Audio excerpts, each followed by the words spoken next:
Shalom, shalom, ¿cómo están? Recibí este email y me resultó muy complejo de leer porque hay preguntas, argumentos, dudas, va, viene. La verdad me resultó muy complejo. Estoy acostumbrado cuando vienen preguntas a que sean como más concretas. Yo poder entender lo que hay que responder, lo que la persona quiere.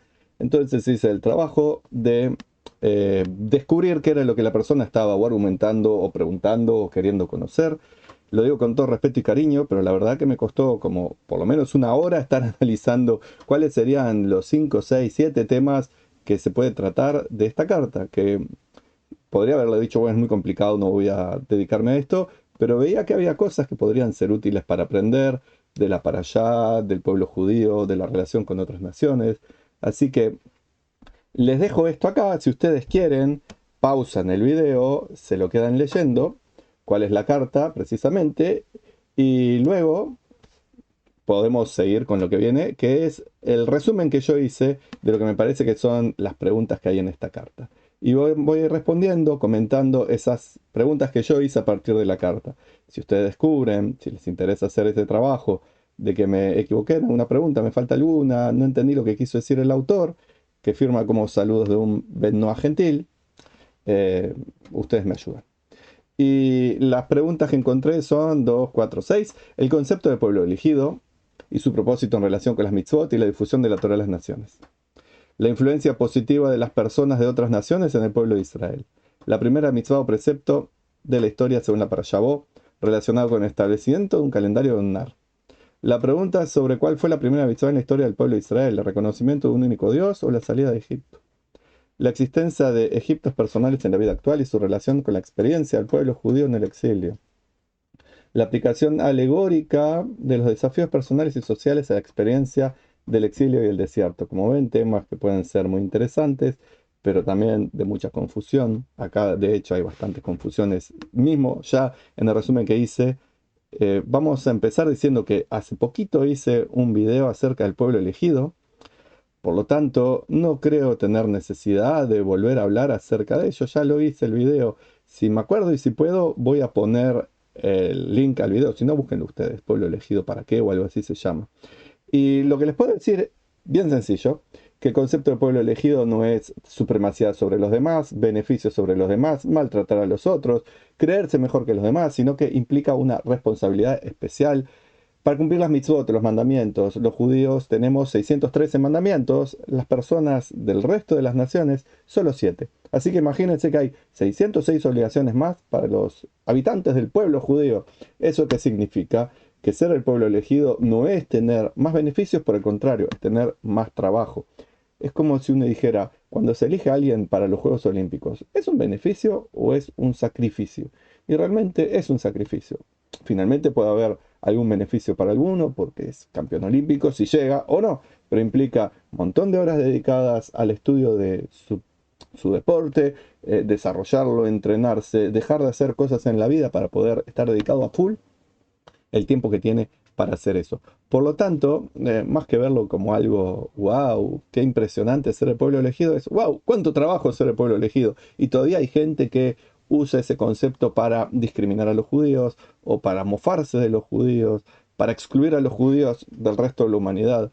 Y que en realidad el pueblo elegido no es de parte de los judíos, no es excluir a los otros, sino decir, amigos, nosotros tenemos, los judíos, un trabajo mucho más grande que hacer, lo que nos convierte en personas que tienen que estar dedicadas a esto, a la espiritualidad, a hacer que la espiritualidad se materialice. Por lo tanto, no nos peleemos, ustedes saben su camino espiritual, pero si precisan ayuda, acá estamos nosotros, no porque seamos mejores, sino porque tenemos más trabajo en ese aspecto. Es como que hace un rato estaba en el gimnasio y yo hace mucho tiempo voy al gimnasio, no soy profesor de educación física, no conozco mucho, pero me puedo dar cuenta de algún ejercicio que puede estar rompiendo la espalda de alguien. Y si veo a uno nuevo que está ahí, le digo, si me metiera, le diría, amigo, lo que estás haciendo te está rompiendo la espalda. ¿Por qué no le preguntás al profesor o a la profesora que te digan cómo se usa esa máquina de musculación?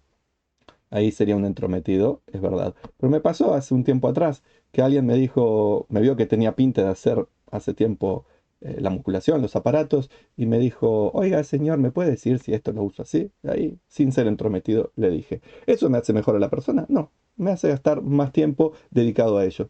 ¿Eso me convierte a mí en un maestro en eso? Obviamente que no. Hay maestros que aprendieron, saben, se dedican, pero ¿se entiende cuál es el concepto del pueblo elegido? No es ser mejores que los demás, es estar dedicados más a lo que Dios decidió que uno tiene que estar dedicado, sirviendo a Dios, sirviendo al prójimo, sirviéndose a uno mismo para mejorar como persona. La segunda pregunta que nos hace acá el amigo Benoah, eh, comentario, no sé qué es en realidad, que es la influencia positiva de las personas, de otras naciones en el pueblo de Israel. Evidentemente que el pueblo judío, incluso cuando estaba viviendo exclusivamente en su mayoría en la tierra de Israel, estaba en constante comunicación y en constante contacto con otras culturas, otros pueblos, otras naciones. Así recién me vino a la mente. ¿Se acuerdan quién fue el que ayudó al rey Salomón a construir el templo? Hiram, el rey de lo que hoy sería el Líbano. Él lo ayudó y le llevó sus arquitectos y sus especialistas en madera y los constructores y los albañiles, etcétera. Eso quiere decir que el templo fue construido por Hiram. Sí, quiere decir eso. Quiere decir que Hiram fue el que decidió cómo tiene que estar el templo. No lo sé, pero hubo una influencia. Eso quiere decir que el templo hecho para Dios tiene influencias paganas. Y cuando uno analiza templos en Egipto y algún templo en el Líbano, ve que algunas estructuras son similares. La finalidad, el objetivo, a quién se adora, etcétera, es completamente diferente. Pero se encuentran esas cosas y es interesante que lo tengamos en cuenta. El pueblo judío no vive parte de los demás, encuentra su relación con los otros y se va beneficiando. Y por supuesto, dentro de una semana o dos, vamos a ver en la Torá cómo viene Yitro, el suegro de Moshe, un midianita, sacerdote de Midian, un tipo que era politeísta, después, según la tradición, se convirtió a judío, y él tuvo una influencia en cómo se organizó la estructura judicial del pueblo de Israel. Y obviamente que hay influencias positivas de las personas de las otras naciones, sin duda, ¿por qué no? Y a veces puede haber negativas también. Recordemos que el Erev Rav, la gente que salió de Egipto junto con los judíos, que no eran judíos, israelitas o hebreos, tuvieron influencias bastante negativas porque llevaban en sí no la cultura que ya existía del pueblo judío, de los patriarcas, sino que tenían la cultura idolátrica, pagana, de quejas, etcétera. Así que influencias hay y hubo positivas y negativas. Mm, y ni que hablar de, con el tiempo, tenemos un rey principal, David, que tiene un origen, por lo menos sanguíneo, de los moabitas. Hay un montón de contribuciones. Esperemos que siempre sean positivas. Y acá luego viene la tercera pregunta, la primera mitzvah o precepto de la historia según la Parashá Bo, relacionada con el establecimiento de un calendario lunar. Empiezo por el final. No, Dios no dijo que se establezca un calendario lunar, en absoluto. Dijo a Jodeshazem, Lahem Rosh Hodashim U. Le dijo, este mes es el primero para ustedes, porque a partir de este mes ustedes van a ser libres, comiencen a contar ahora. No cuenten desde donde los egipcios le dicen, los babilonios le dicen, los cristianos le dicen, o los chinos le dicen. Ustedes cuenten su tiempo. Es este el momento en que yo los libero, este mes de Nisan. Este es el mes, el primero para ustedes. Y esa fue la mitzvah que Dios le dio al pueblo judío. ¿Es la primera? Había otras mitzvot anteriores, por ejemplo, ya existía la circuncisión, sin duda que existía. Ya existía la costumbre de no comer el guidanayé, el tendón el nervio ciático. Pero miren ustedes, hablando de esto, de si fue una cosa o si fue la otra, miren esto que dice acá. La primera parte, cuando comienza la Torá, Bereshit bara Elohim et hashamayim betaretz, al principio creó Dios los cielos y la tierra. El comentarista más famoso de la Torá, Rashi, dice, dijo Rabbi Yitzhak, no era necesario comenzar la Torá, sino en Ahode Yazé, precisamente en Éxodo Shemot 12:1, 12:2. En ese lugar era necesario. ¿Por qué? Shei mitzvah rishona shenitztavu ba Israel, porque esa es la primera mitzvah que fueron ordenados los israelitas. Así que lo deja bien claro Rashi que la primera mitzvah, de acuerdo a la tradición que él tiene, de acuerdo a la tradición judía, es esta. Ustedes empiezan a contar el mes de Nisan, ustedes son libres a partir de ahora, entonces hagan esto como su primer mitzvah. Y eso nos conecta siempre a la idea de que el pueblo judío tiene que recordar que fuimos esclavos, pero también que somos el pueblo que le dice a los demás, es necesario ser libres, no solo nosotros los judíos, sino ayudar a que otros sean libres también. Por lo tanto, la primera mitzvah, según tenemos en la tradición, es esta, Ahod de que este es el mes para ustedes para ser la primera mitzvah, que esta la tienen que contar. Y no dice Dios que sea un calendario lunar en absoluto, dice simplemente este es el mes que ustedes tienen que comenzar a contar. Eso sí aparece luego en las interpretaciones de los sabios, que Dios le mostró a Moshe la luna, que estaba luna nueva, cuando apenas hay un pedacito chiquitito de la luna que se ve, y le dijo, ¿ves? Este es el principio del mes. Pero eso no lo dice la Torá, es una interpretación que dan los sabios y no es la única interpretación. Ya vemos que está la otra. Dios le dijo, este es el mes porque este es el mes de la libertad. Por lo tanto, asumir que Dios le dijo que este es la primera mitzvah para relacionarlo con un calendario lunar, lamento decirle que no. De hecho, hubo varios calendarios en el pueblo judío, fueron aceptados por un grupo, por el otro. Finalmente quedó marcado este que conocemos hoy en día, con el nombre de los meses que vinieron de países extranjeros, con la cantidad de días, cómo se estructura, etcétera.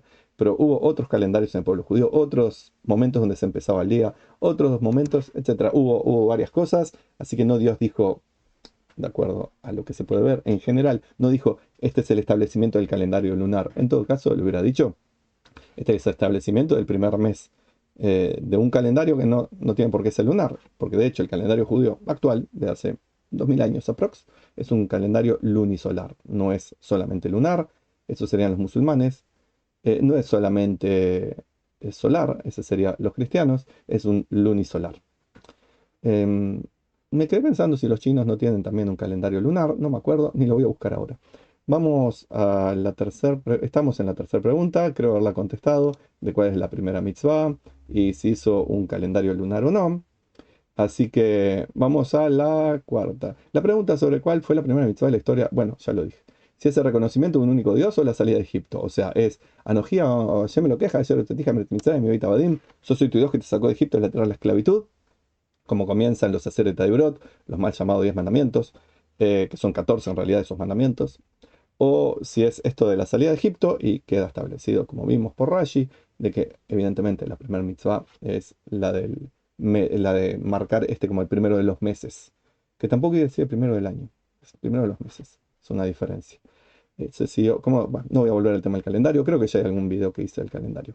Por lo tanto, la pregunta 4 quedó contestada en la 3. La pregunta 5, que está más filosófica, digamos, la existencia de egiptos personales en la vida actual y su relación con la experiencia del pueblo judío en el exilio. Bueno, la palabra Egipto en hebreo es Mitzrayim. Mitzrayim viene de la palabra tsar, algo angosto, algo que angustia, algo que limita excesivamente. Y entonces, obviamente, todos tenemos nuestros egiptos y nuestros faraones. El faraón es el ego que nos domina, que nos esclaviza, que nos maltrata. El Egipto es aquellas cosas que nos angustian, que también nos hacen llevar una vida de limitaciones más allá de las que son naturales por ser humanos en un mundo material. Por lo tanto, ya me perdí cuál era la pregunta. La existencia de egiptos personales, todos tenemos nuestros egiptos personales, sin duda, más, menos, más fuertes, más claros, más conscientes. Y sí, tener el pueblo judío una experiencia colectiva de un Egipto, salimos de ahí, y que hay un faraón al que pudimos vencer, gracias a Dios, y que hay formas de avanzar a pesar de todo ello, es un buen ejemplo de otras personas que lo pueden hacer en forma colectiva para que las sociedades puedan librarse de sus políticos corruptos, de esos grupos de gente inadaptada, muy gritona y muy molesta, que se piensan que tienen derechos sobre los demás, cuando no los tienen e imponen agendas que son contrarias a la libertad, a la justicia, etc. Por lo tanto, sí, hay un mensaje desde el inicio del pueblo judío, tenemos que luchar para que haya justicia, para que haya shalom, para que haya bendición para todos. Tenemos que encontrar la libertad, porque si hay una persona que no es libre, nadie es libre en realidad, porque no es un concepto que solo para mí es la libertad, sino que todos deberíamos ser libres. La pregunta 6. La aplicación alegórica de los desafíos personales y sociales a la experiencia del exilio y el desierto. Creo que ya lo hablé. Pero las experiencias personales y sociales son difíciles muchas veces y pueden considerarse como atravesar un desierto si uno realmente está saliendo de esa experiencia angustiante. Si uno se queda ahí, en lo que es una zona de confort, que uno dice, ¿dónde está el confort? No estoy angustiado. Está también, es una ventaja secundaria que uno tiene en esa zona de confort. Pero para salir de ese lugar de angustia hay que pasar por desiertos, que significa que hay que asumir cambios, hay que aceptar que uno tiene que modificar cosas y que le va a doler y que por ahí no quiere hacerlo, pero lo tiene que hacer. Y esos egiptos que nos maltratan son, como dice el Señor, enfermedad, discriminación, pobreza, fobias, violencia de todo tipo.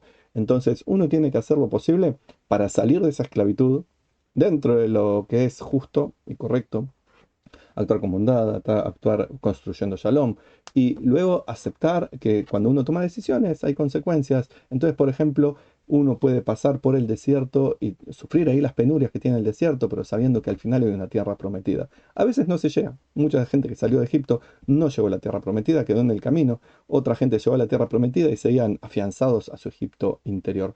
Por lo tanto, sí es una alegoría, también es una historia real que le pasó al pueblo judío.